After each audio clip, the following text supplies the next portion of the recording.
तेलंगाना पुलवामा में मिलिटेंटों ने सीआरपीएफ की ज्वाइंट पार्टी पर हमला किया। हमले में एक पुलिस जवान शहीद हुआ है, जबकि एक सीआरपीएफ जवान के जख्मी होने की इत्तला है। शहीद जवान की शनाख्त जावेद अहमद डार की हैसियत से हुई है। फोर्सेस ने इलाके का मुहासरा कर लिया है।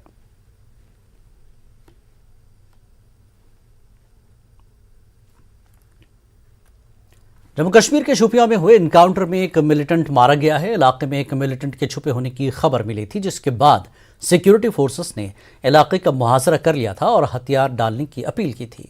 लेकिन दूसरी तरफ से फायरिंग शुरू हो गई, जिसके बाद फोर्सेस ने कार्रवाई की।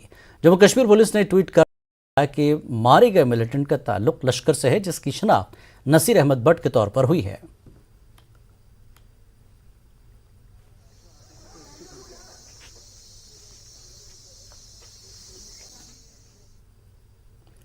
एडीजीपी कश्मीर विजय कुमार ने कहा कि शोपियां इनकाउंटर में मारा गया मिलिटेंट दहशतगर्दी से मुतल्लिक कई सरगर्मियों में मुलविस था और इससे कबल एक इनकाउंटर से फरार होने में कामयाब हो गया था।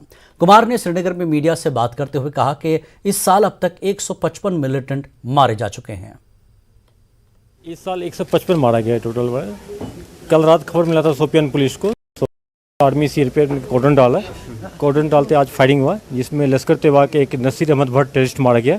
एक कैटेगरी टेररिस्ट था और पिछले वीक इनकाउंटर से ये भाग गया था और बहुत सारे टेरर इंसिडेंट में इन्वॉल्व था। ये एक AK-47 राइफल मिला है।